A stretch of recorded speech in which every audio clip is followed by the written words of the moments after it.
Friends, welcome on Sairaj commerce classes. मैं sir Chanda Jaiswal. हमने study start की थी related to NTA UGC NET SET और जेआरएफ स्टूडेंट्स के लिए। कुछ इम्पोर्टेंट टर्म्स हमने स्टार्ट किया था from teaching aptitude.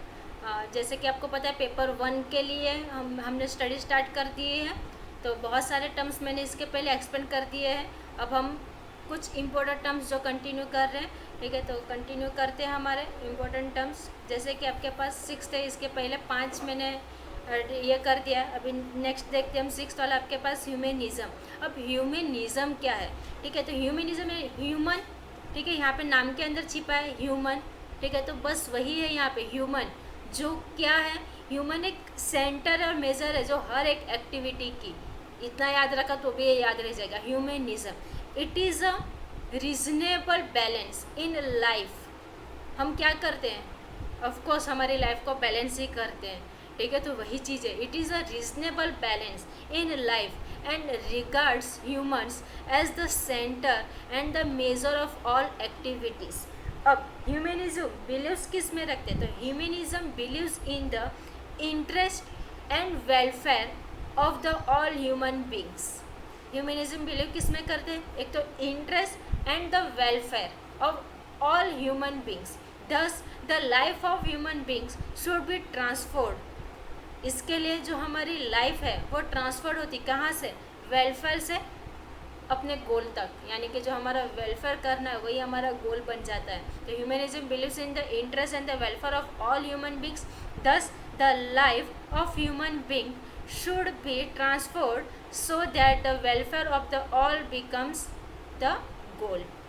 The form of learning is one self actualization. क्या है यहाँ पे, the form of learning is on किस पे, self actualization पे, जो खुद अपने यानी कि वेलफेयर करना है तो ह्यूमन के अंदर से आना चाहिए ना, सेल्फ एक्चुअलाइजेशन, कि भाई मुझे वेलफेयर करना है, ठीक है, तो वो कैसे अपने अंदर से आता है। इसके लिए क्या है, the form of learning is on self actualisation. It advocates cooperation, mutual tolerance and social understanding. ये सब चीज़ से वो एडवोकेट होता है, ठीक है, ह्यूमनिज्म। नेक्स्ट देखते हैं हम,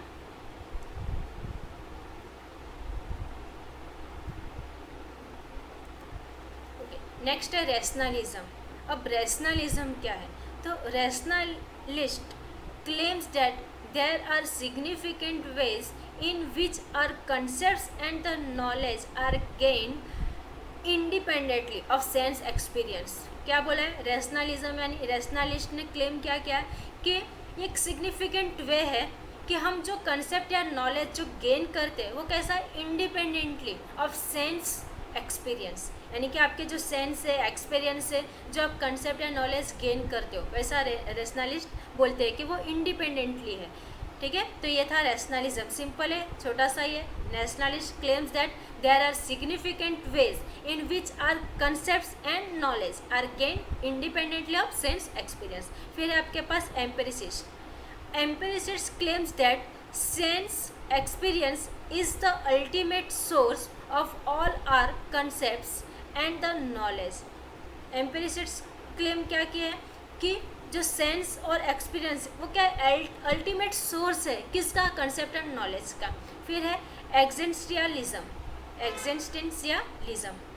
एग्जिस्टेंशियलिज्म। अब ये क्या है, आपके पास नाम से मालूम पड़ा एग्जिस्टेंस, यहाँ पे क्या है, एग्जिट्स, ठीक है, existentialism. It is a philosophy that emphasizes individual existence, freedom and choice। क्या है ये, एक एग्जिस्टेंस यानी कि ऑलरेडी आपके अंदर है वो चीज़ें, तो ये क्या है, it is a philosophy that emphasizes individual existence, freedom and choice. This emphasizes the uniqueness and the isolation of individual experience in a hostile or in different universe, regards human existence as unexplainable and stress of freedom of choice and responsibility for the consequence of one's act। ये था existentialism. Next देखते हैं हम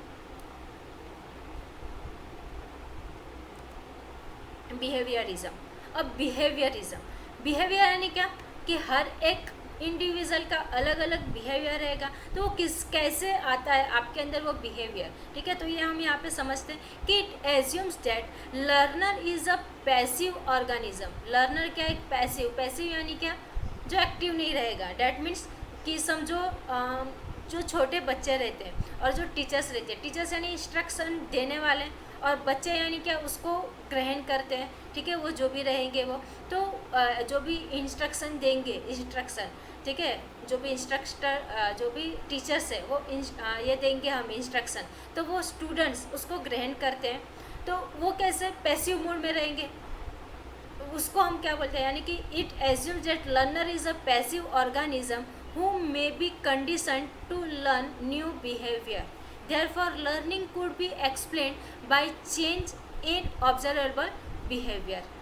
E.L. Thorndike postulated the law of exercise and the law of effect. तो ये दो मैं यहाँ पे आपको बता देती हूँ कि law of exercise क्या है। law of exercise यानी क्या? Repeating a condition's response would straighten the bond between the stimulus and the response. यानी कि लॉ ऑफ एक्सरसाइज, यानी कि जो थॉर्नडाइक है उन्होंने क्या पोस्टुलेट किया कि जो रिपीट, हम कोई भी चीज़ अगर रिपीट करते हैं तो वो हम एकदम अपने बिहेवियर के अंदर वो आ जाती है। वैसे ही कि रिपीटिंग अ कंडीशन रिस्पॉन्स वो स्ट्रेटन द बॉन्ड को हमारे ज़्यादा यह करते हैं किसके बीच में? स्टिमुलस एंड द रिस्पॉन्स के बीच में। In other words practice makes man perfect. जितनी बार आप प्रैक्टिस करोगे उतने वो चीज़ में आप परफेक्ट होते जाओगे, ठीक है। यानी कि रिपीटेशन, जो चीज़ में आप रिपीटेशन ज़्यादा करोगे वो चीज़ आपके लिए एकदम आसान हो जाएगी।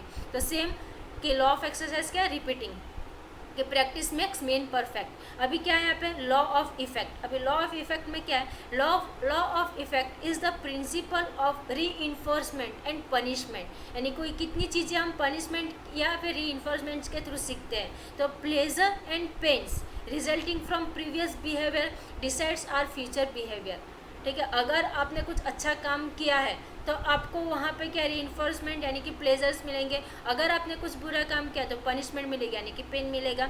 इससे आपका बिहेवियर यानी कि आप आगे क्या करने वाले हो, यानी कि कैसे आपका फ्यूचर रहेगा, कैसा आपका फ्यूचर बिहेवियर रहेगा, इसके थ्रू आपको मालूम पड़ेगा। That is the law of effect.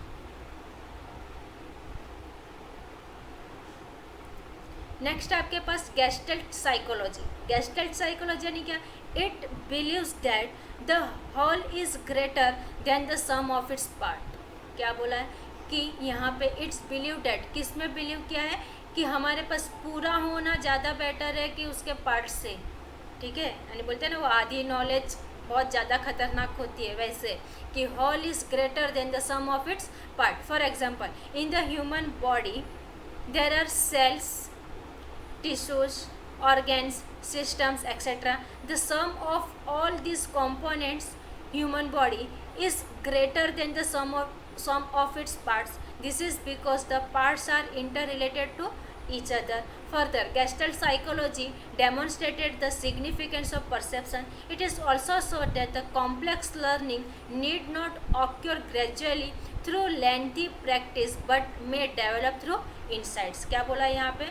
Gestalt psychology में क्या बोला है कि complex learning need not occur gradually through lengthy practice. वहाँ पे क्या बोला कि भाई आप एकदम प्रैक्टिस करते जाओ तो ज़रूरी नहीं। वहाँ पे क्या बोला कि वो अपने अंदर से आने चाहिए, मैं डेवलप थ्रू इनसाइट्स, ठीक है। तो ये गेस्टल्ट साइकोलॉजी ने बोला है। नेक्स्ट देखते हैं गेस्टल्ट साइकोलॉजी के अंदर ये है। नेक्स्ट देखते हैं हम जो लास्ट है eclectic philosophy. Eclecticism is a nothing but fusion of knowledge from all sources. क्या है? ये एक फ्यूज़न है नॉलेज का जो हर एक सोर्स से मिलता है। It is a peculiar type of educational philosophy which combines all good ideas and principles from various philosophies. There are many more philosophies of education. Each of the philosophies have its contribution and limitation. Not a single philosophy is complete in itself. क्या बोला यहाँ पे कि एक single philosophy is complete in itself, कोई एक अपने अंदर पूरा का पूरा कंप्लीट नहीं है, ऐसा बोला गया है। Also a single philosophy can not be applied successfully in all situation because the world and its values are continuously changing. ठीक है, आपको पता है कि वर्ल्ड और वैल्यूज़ हरदम चेंज होते हैं। इसके लिए बोला गया कि भाई सिंगल फिलोसॉफी कंप्लीट नहीं है ये सब चीज़ के लिए। The educational system also change from time to time. आपको पता है जैसे कि अपडेट ज़रूरी ही है। ओके, तो एजुकेशन सिस्टम भी हमारा हरदम अपडेट होता है और चेंज होते रहते हैं। तो ये था इलेक्ट्रिक फिलोसॉफी। ओके, तो ये थे आपके पास कुछ इंपॉर्टेंट टर्म्स।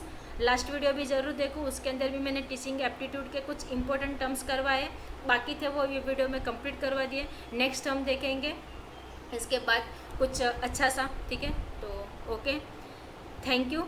सब्सक्राइब करो ताकि आपको नोटिफिकेशन मिलती रहे और आपकी स्टडी कंटिन्यू रहे। Okay, thank you.